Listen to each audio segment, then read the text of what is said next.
State होंगे उन सब में इस मुद्दे को भुनाएगी कि हम देखिए पैसा दे रहे हैं, 1100 करोड़ दे दिए, फिर 1500 करोड़ हो जाएंगे, फिर 2000, देखिए हम पैसा दे रहे हैं, देखिए सबका पाई पाई दे रहे हैं। तो ये साहब नोटंकीबाज सरकार, ये नोटंकी करने वाली सरकार है। हम ये मान के चलते हैं कि चलिए हम ये मान के चल लिए कि भाई नहीं, सहारा ने बहुत बड़ा फ्रॉड कर दिया और सारे फ्रॉड है, हम ये मान लिया, चलिए मान लिया। लेकिन भैया आप तो पैसा लौटाना तो निवेशक को है ना, कंपनी को तो लौटाना नहीं है। आप कंपनी को सिर्फ इसके लिए दे रहे हैं पैसा कि उनको लौटाइए, क्योंकि आपसे बात नहीं बन पा रही है, इतनी डिफिशियंसी आ रही है, इतनी डिफिशियंसी आ रही है कि भैया जिनसे संबंध था उनको पता है कि कैसे कैसे पैसा देना है, वो पैसा देंगे। हाँ, अब ये बात सही है, एक डाउट है कोर्ट को कि पैसा वापस जाएगा तो फिर ये कन्वर्जन टाइप का खेल ना हो जाए, ये प्रॉब्लम है, फिर हमारे पास ये प्रॉब्लम ना हो जाए, ये मैं कह रहा हूं। कन्वर्जन तब होगा जब बैंक की डिटेल नहीं देंगे, जब कोर्ट कहेगा कि आपने किस माध्यम से पैसा दिया है, उसमें लिखा है ई-केवाईसी के जरिए। राइट, बिल्कुल सही बात है, बिल्कुल सही बात है। फोर्जरी होगा, फोर्जरी तब नहीं होगा जब आपको जो है ई-केवाईसी के जरिए पैसा अगर आप ट्रांसफर करेगी कंपनी, तो फोर्जरी कैसे हो जाएगा साहब? और जबकि पोर्टल पे उसका डाटा है निवेशकों का। ये गलत फहमियां हैं लोगों की, ये कि आ जाएगी पैसा कंपनी ये कर देगी। तो जब स्पष्ट गाइडलाइन कि मिस्टर सहारा आपको चेक से या आपको ई-केवाईसी के जरिए जमाकर्ताओं को सीधे खाते में पैसा डालना है, तो इसमें हमें यहाँ पे बैठे हैं या जो सुन रहे हैं वो बता दे माइका लाल कोई कि फोर्जरी हो जाएगी। बकवास करने का फालतू का समय खराब करते आशुतोष जी, कुछ नहीं है। जिसने पैसा लिया है वो ही बांट पाएगा और कोई नहीं बांट पाएगा पैसा। उसको गाइडलाइन बताने की जरूरत है कि आप ऑनलाइन सीधे खाते में पैसा डालिए। कैसे फोर्जरी हो जाएगी साहब, हमें बता दे कोई फोर्जरी वाला। लेकिन नहीं साहब, कुछ भी कह रहे, कुछ भी समझ रहे, कुछ भी सोच रहे। अरे आप इससे अनुमान लगा लो आशुतोष जी कि साहब अभी 10,000 लोगों की डेथ हो गई है किसी ना किसी डिप्रेशन में आके, कैसे भी हो। आप इससे अनुमान लगा लेंगे ये 10-20 साल प्रकरण चलेगा तो कितने लोग मारे जाएंगे, कितने लोगों के काम रुक जाएंगे, कितनी बच्चियों की शादी होने से रुक जाएगी, कितने लोग इलाज के अभाव में मर जाएंगे, वृद्ध बुजुर्ग लोग। ये कल्पना की है भारत सरकार ने, अंधी गूंगी बहरी सरकार जो दूसरे की पैसे पे, दूसरे के निवेशकों पे खुद को श्रेय ले रही है और सर्वोत्तम मान रही है और सीना चौड़ा कर रही है कि देखिए हम पाए। अरे तुमने 5 रुपए दिया अपनी जेब से, अरे गरीब जमाकर्ताओं का पैसा और कंपनी का पैसा साले तुम बाय बाय लूट रहे। हट, तुम पे तो साले थूकना भी पसंद नहीं करेंगे। 2 कौड़ी की पार्टी साली तुम्हारी, साले फर्जी साले टाइप के आदमी लोग दूसरे की कमाई पे जो है श्रेय ले रहे हैं। ऐसा होता है साहब कहीं? इस तरीके से भारत सरकार और भारतीय जनता पार्टी गुमराह करने में लगी है। अरे जिसने पैसा लिया उसको जिम्मेदारी दो ना, उसकी जिम्मेदारी तुम क्यों ले हो रहा है? तुम होते कौन हो लेने वाली जिम्मेदारी? जिसने पैसा लिया उससे बंटवाओ, और नहीं है तो डंडे की नोक पे बंटवाओ, पनिश करो, पेनाल्टी लगाओ। ये होता है सरकारों का काम। ये नहीं होता है कि पूरी उसकी जायदाद सब छुड़ा ली और साहब हम राजा है, हम देंगे जैसे हमारी इच्छा होगी, हम पूरा श्रेय लेंगे, पूरी क्रेडिट लेंगे, पूरे चुनाव में वो पोर्टल ही पोर्टल का कहेंगे हम पैसा देंगे। सुन लो रे, जो शिवराज सिंह कह रहा था, सुन लो रे, जैसे कैसी गमरियाई स्टाइल में बोल रहा था, सुन लो रे, पाई पाई मिलेगा। अरे तुम मुख्यमंत्री रहे हो, कृषि मंत्री हो, तुम्हें शर्म आना चाहिए। तुम बिना आंकड़े तथ्य के बात करते हो। 1.5 साल पहले पोर्टल बनाया और 1.5 साल में तुम 1100 करोड़ बांट पाए। 1.25 करोड़ से ऊपर लोगों ने पोर्टल पे आवेदन कर दिया और अभी 40-50% लोगों ने आवेदन किया है मात्र। अभी कितने लोग रह गए हैं? अरे इससे बड़ा फेल्यूर पोर्टल का और सरकार का कुछ हो सकता है? आशुतोष जी, इन गधों को कौन समझाए? इनकी तो किस्मत पता नहीं कितनी जोरदार है कि कोई मुख्यमंत्री बन जाता, कोई केंद्रीय मंत्री। अरे साहब किसी दिन हमें तो दो बोलने का मौका संसद में, उस सड़क पे और कोर्ट में, फिर हम बताएंगे कि कैसे तथ्य रखे जाते, कैसे आंकड़े रखे जाते और कैसे बोला जाता है। खुद ही बना लेते हो, खुद ही पका लेते हो, खुद ही श्रेय ले लेते हो। ये है काम साहब सरकार का। आज 30,000 करोड़ रुपया तुम रखे हो गरीब जनता का, और तुम तिल तिल के घुट घुट के उसको पैसा दे रहे, तुम्हें शर्म नहीं आ रही? तुम्हारा कौन सा एहसान है? गरीब जनता का पैसा रखे हो और साहब अपनी शर्तों पे बांट रहे हो। ये दावगिरी नहीं है तो क्या है? ये कोर्ट को नहीं दिख रहा, सुप्रीम कोर्ट को, कि हमें किस तरीके से पैसा जो है दिलवाना चाहिए? कोर्ट ये नहीं पूछता है कि आप बताइए अभी तक कि तिलों को आपने पैसा बांटा। 50,000 दे रहे, कोई गाइडलाइन बनाने को तैयार ही नहीं है साहब। सुप्रीम कोर्ट को ये नहीं लगा 50,000 रुपए में क्या होगा? ये नहीं पूछा सुप्रीम कोर्ट ने कि 50,000 रुपए आप क्यों दे रहे हैं जब आपके पास इतना पैसा है?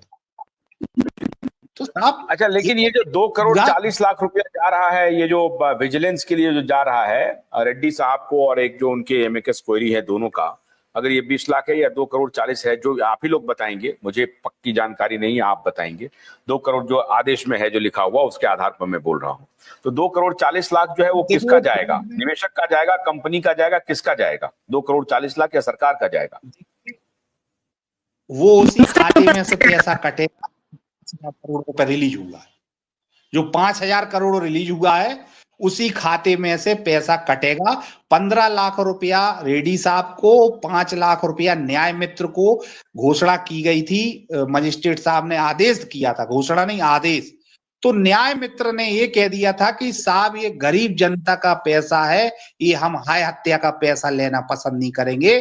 तो न्याय मित्र ने पैसा लेने से मना कर दिया है, लेकिन रेड्डी साहब को जो है रेवड़ी मिलेगी, गरीब जनता की बद्दुआ मिलेगी। इसमें तो कोई ओबो लेने को तैयार है। 15 लाख रुपया ले रहे, मतलब गरीब जनता की बद्दुआ वो ले रहे। ये गरीब जनता का पैसा था, गरीब जनता का, जिसने मेहनत मजदूरी करके अपने पेट को काट काट के पैसा जमा किया। साले तुम पे धिक्कार है, तुम्हारी न्याय व्यवस्था पे धिक्कार है, तुम्हारी सरकार पे धिक्कार है। तुम्हें मर जाना चाहिए चुल्लू भर पर। लाशों के ढेरों पे तुम सल्तनतें कर रहे हो, तुमसे ज्यादा तो बेहुदा आदमी कोई हो ही नहीं सकता। आज तो जी लाशों के ढेरों पे सल्तनतें करने वाले लोग हैं ये जो हैं, ये अमित शाह और नरेंद्र मोदी, ये लाशों के ढेरों पे सल्तनत करते हैं। हम आपको इनके उसमें कोई भी गरीब जनता के लिए एक रत्ती भी निकाल लेंगे, एक रत्ती का भी वो नहीं है। अगर एक रत्ती का भी होते। एक मिनट रुकिए, मैं ये बोल रहा हूं नायक साहब कि निवेशक और कंपनी इकट्ठे हो जाए।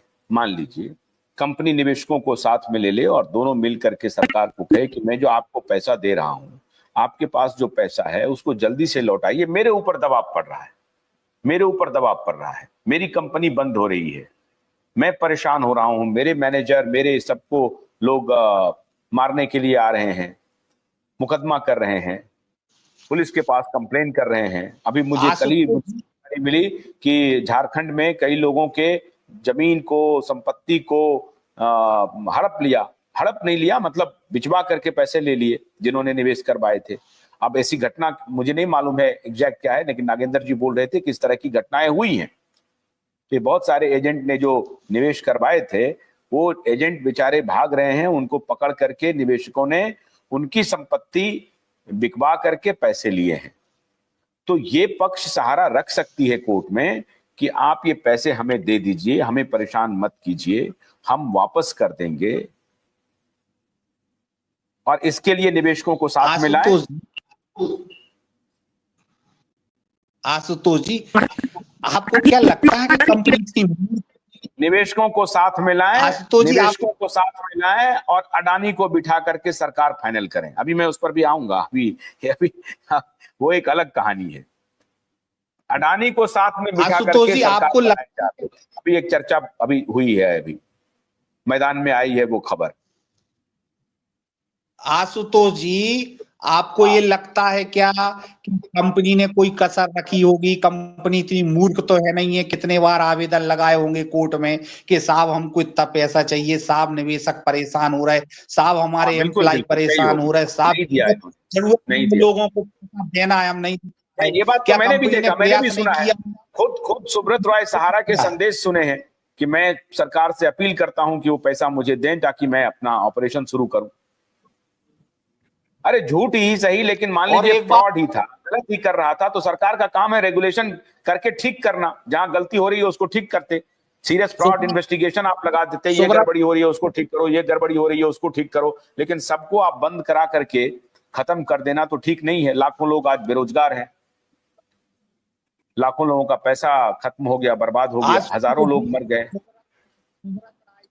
मौत का जिम्मेदार अमित शाह और नरेंद्र मोदी और भारतीय जनता पार्टी है कि उसने इनको सुलझाया नहीं है, उनको उलझाए रहे, इनसे पैसा खाते रहे, उलझा रहे। इसी सदमे में वो व्यक्ति चला गया, इसको सुलझाया नहीं है, उलझाते गए, पैसा लेते गए और इसका कुछ नहीं किया। इसी सदमे में वो व्यक्ति चला गया। अभी वो 5 से 10 साल और जीता वो व्यक्ति, हम कह रहे निश्चित हैं। जीते, बिल्कुल बिल्कुल ठीक कह रहे हैं और हमारी यही बात, मैं बार बार कह रहा हूं कि निवेशक नाराज हैं। मैं जानता हूं कि अगर मैं एक भी बात बोलूंगा तो सब लोग उनको चोर है, बेईमान है, ये था, गद्दार था, डकैत था, फलना है, चिल्ला है, सब लिखने लगते हैं वो।